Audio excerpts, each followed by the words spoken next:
เจ้าจะนั่ง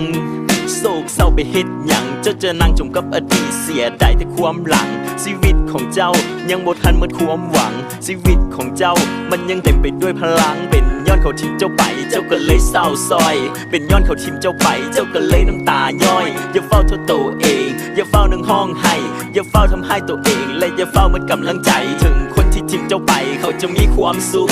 ถึงเขาบ่รู้สึกผิดที่เฮ็ดให้เจ้ามีความทุกข์ถึงเขาสนุกสนานเบิกบานกับคนอื่นแต่มันบ่แม่นตัวเจ้าที่ต้องเฮ็ดตัวบ่สดชื่นหน้าตาดีคือเจ้าลืมเรื่องเศร้าแล้วมีแฟนใหม่นิสัยดีคือเจ้าบ่ได้แม่นของเหลือไผคนดีๆคือเจ้าสมกับคนที่จริงใจคนบ่ดีคือเขา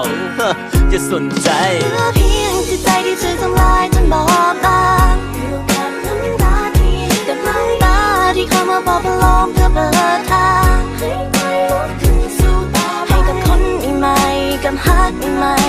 แล้วก็บ่ต้องทนอีกกับความเสียใจที่เรามีในวันนี้เมื่อคุณต้องไปออกไปกับเสียที I'd like for you to move on just stay with me and be strong เสียแล้วก็เสียไปอย่าเสียคนย้อนความหักชีวิตของคนคนหนึ่งมันก็ต้องมีอกหักมันอาจจะเป็นเรื่องยากที่จะลืมเรื่องอดีตแต่มันก็เป็นบทเรียนที่สำคัญในชีวิตวีรบุรุษผู้ยิ่งใหญ่บ่แม่นบ่เคยล้มลุกคลุกคลานแต่เพิ่นกัดแถวสู้อุปสรรคจึงพ้นผ่านคือกับคนฮักกันหลายๆคือกับพ่อแม่เฮาเพิ่นก็ต้องเคยอกหักต้องเคยเจอเรื่องเศร้าเพราะตู้ไม่ตู้ก็บ่แม่น first love แต่เพิ่นก็ยังฮักกันจนเปลี่ยนคู่ไปหลายเกิบ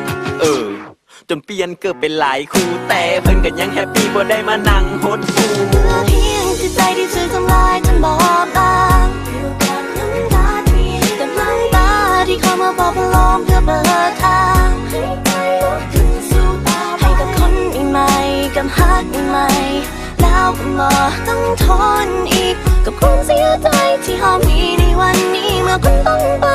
ออกไปกับเสียที I'd like for you to move on just stay with me and be strong เพียงจิตใจที่ถูกทำลายจนบอบบางกับน้ำตาที่เข้ามาบอกประโลมเพื่อเปิดทางให้กับคนใหม่กับฮักใหม่แล้วก็บ่ต้องทนอีกกับความเสียใจที่เรามีในวันนี้เมื่อคุณต้องไปออกไปกับเสียที I'd like for you to move on just stay with me and be strong จังใดก็ตามเขาต้องการแค่เอาสู้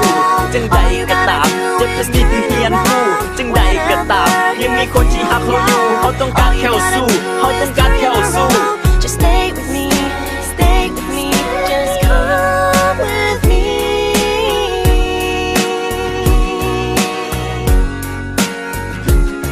หน้าตาดีคือเจ้าลืมเรื่องเศร้าแล้วมีแฟนใหม่นิสัยดีคือเจ้าบ่ได้แม่นของเหลือไผคนดีๆคือเจ้าสมกับคนจริงใจคนบ่ดีคือเขาจะสนใจ